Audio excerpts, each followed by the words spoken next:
You're listening to Odyssey, A Tale from the Road, an audiobook by Christopher Cologne.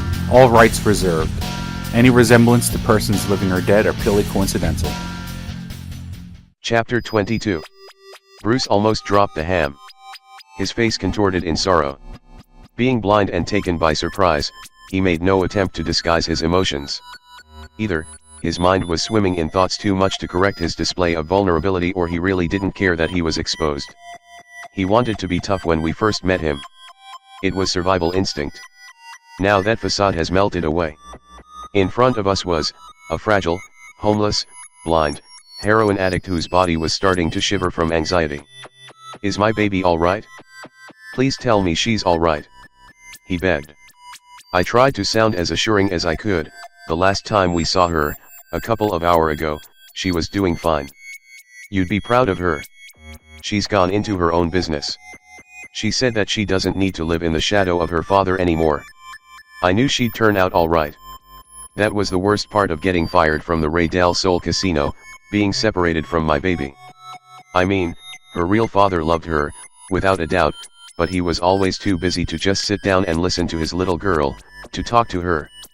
If it was an emergency, he was there, but I'm talking about taking time to really get to know his wonderful daughter. I didn't care that I didn't get paid, I just always wished that I had a chance to see her again. Well, you know what I'm talking about." Something else about the last time we saw her. Arnie Ellis men were knocking on her door. They've been trying to extort her, ever since she opened up shop. Arnie wants a cut of her action, so he's been pushing up on her, to pay off her father's debt to him. That's why we need your help. Why, that slimy, lowlife, degenerate, piece of shit. He's always trying to collect on money that's not owed to him. Fucking leech on society. And the only reason he gets away with it, is because of his brother. Somebody needs to put him in his place. Bruce was furious. "I hoping you could help us on that matter. I need an ace up my sleeve. If we can get Arnie sent to jail, it wouldn't be long until his whole organization crumbles. Gabby can't take over. He's blind now." Bruce interjected, "I heard what you boys did to his son. That's goddamn funny. But I take offense to you thinking he's useless, now that he's blind. You don't make it this far in life, while still being blind. I must be doing something right. I may have had drug problems, but that has nothing to do with my lack of vision holding me back. I just like to party too much. Don't underestimate someone just because they're blind. You never know what other skills they may develop to compensate." I do have to admit though, Gabby was a moron. You know what they say, in the land of the blind, the one-eyed man is king. Not Gabby. Even when he had his sight in his one eye, he couldn't find his own asshole without a flashlight and a road map. So you're right. Gabby is not a credible heir apparent. Arnie wanted to groom him to be the boss one day, but Gabby was too busy trying to prove himself. All he proved was that he could run some third-rate strip club in the middle of nowhere, and he couldn't even do that right. All the girls that worked there all really worked for his father. Gabby was one pathetic son of a bitch, he laughed. "So can you help us?" I was so drained. I felt like giving up. I wanted to lay down and let the zombies carry me off to be their dinner. It was just easier, to let them eat me, and get this all over with.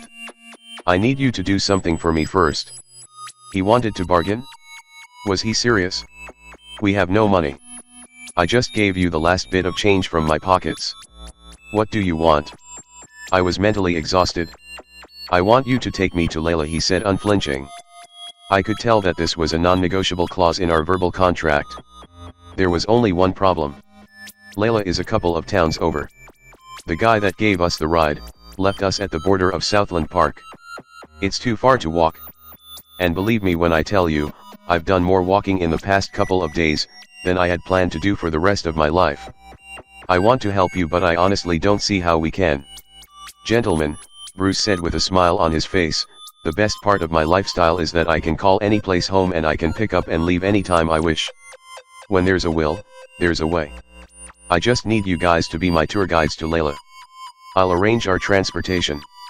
There's people I have to go and talk to. Sorry, you can't come with me.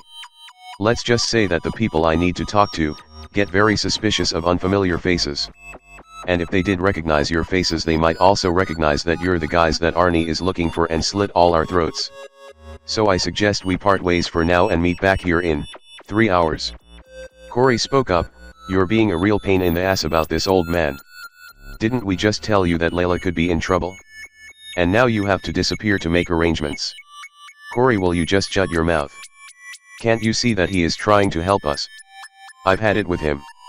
We don't have time for this bullshit. It was your idea to trust this cripple old junkie, not mine. What's not to say while he goes to make his so-called arrangements? He's not going to call Arnie's men." Corey had a point. We really didn't know Bruce.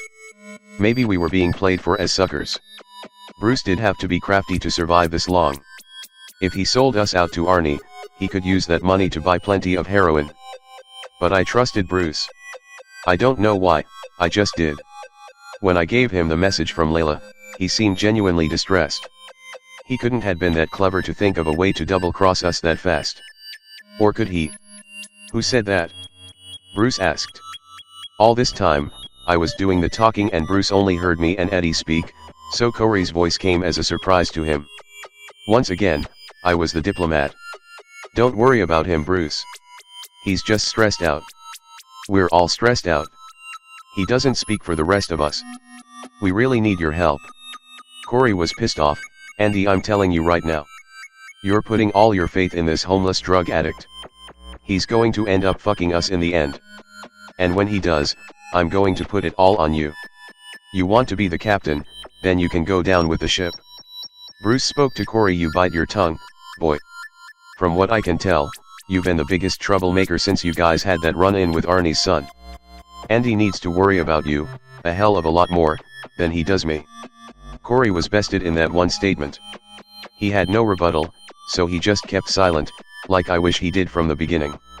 For a blind man, Bruce could certainly see things clearly. We'll meet back here in 3 hours. I said in a resigned manner. I wondered how a blind man could tell the time. Maybe I'll ask Bruce later. We left the playground and I asked Eddie to take us somewhere safe out of the prying eyes of the walking dead, so we could talk. We followed him to a small building across the street from the playground to a small abandoned building. Going up the stairs I prepared myself mentally for an ambush. It seemed that around any corner a wave of the undead would descend upon us, like in this old-fashioned horror movies, where the zombies lumbered forward with their arms pointed straight out in front of them. We were surrounded by a different form of zombie.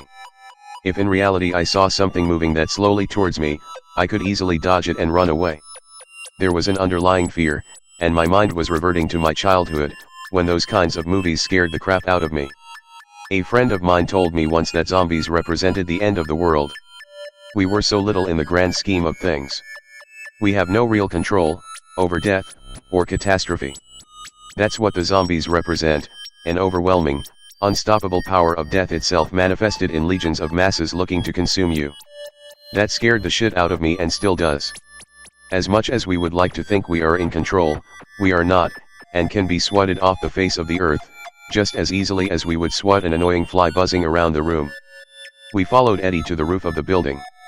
On the way up the stairs, there were no signs that the building was occupied by squatters or anybody else. He took us to the roof. I felt a bit like a god looking down at the people from the ledge of the building. Up here, we were a bit like God. If we had decided to drop something from up here on top of some unsuspecting person, we could kill them from up here. It was this weird power, that with some common sense, we would wield responsibly. I could see the playground, but Bruce was long gone out of view, making his arrangements no doubt. Eddie eased the tensions between me and Corey, as we reminisced of the days when we all used to play music together. Chronologically it wasn't that far back, yet it felt like a lifetime ago. For the first time since the stink box was stolen, I was really enjoying myself. We were telling war stories and reminding each other of things that happened that we might have forgot. Dimitri and Jimmy sat in awe of the debauchery they had missed from when before they joined the band. Corey certainly enjoyed the conversation, because Eddie was making him sound so much better than what I remembered. Time must have healed old wounds for Eddie, so he remembered the better times. Then the most obvious idea struck me. Eddie, why don't you come with us? When all of this is said and done, maybe we could reform the band. Jesus, Andy. Raphael isn't even in the ground yet, and you're already talking about his replacement. That's cold-blooded, even for you. Corey was about to open up a can of worms. I was so drained. I've been through this already, alright? I regret that we left RAF's body behind. There's nothing we could do about it right now. Maybe once we get Arnie Ellis of our ass, we can tackle getting RAF's body for a proper burial. I'm just asking Eddie to come with us, because he's like a brother to me and I think it would be best if he comes with us. Corey rebutted, I thought Raphael was like a brother to you, too. Is that how you treat your brothers? You've told me that I'm like a brother to you. But seeing how you've treated this whole Raphael scenario, I'm scared to see how you would treat me if I really needed your help. And I know that I'm not exactly on top of your list of favorite people right now. I want Eddie to come with us too, but I wouldn't be so quick invite him back in the band. No offense Eddie, but you left us. We didn't fire you, though you had to know it was coming soon, but you dropped out before we did. You were too busy putting other things before the band. You messed up on your priorities. Eddie threw his hands up as if to hush me and Corey, look guys, I appreciate the offer. I really do. But I'm going with you. Corey and I must have looked so stupid. Both of us just stood there with our mouths hanging open, not believing what we were hearing. Eddie continued, Southland Park is my home now. I've accepted that. I have no business in the outside world. My days are numbered and it's only a matter of time before I'm gone. If I go with you guys I'll only be a burden. At least here, I'm not a burden on anybody, not on my friends, not on my family. You can cover much more ground without me. So thanks, but no thanks. I couldn't believe what I was hearing. I didn't want to believe what I was hearing. It was of no use. He made up his mind, and refuted every argument Corey and I threw his way.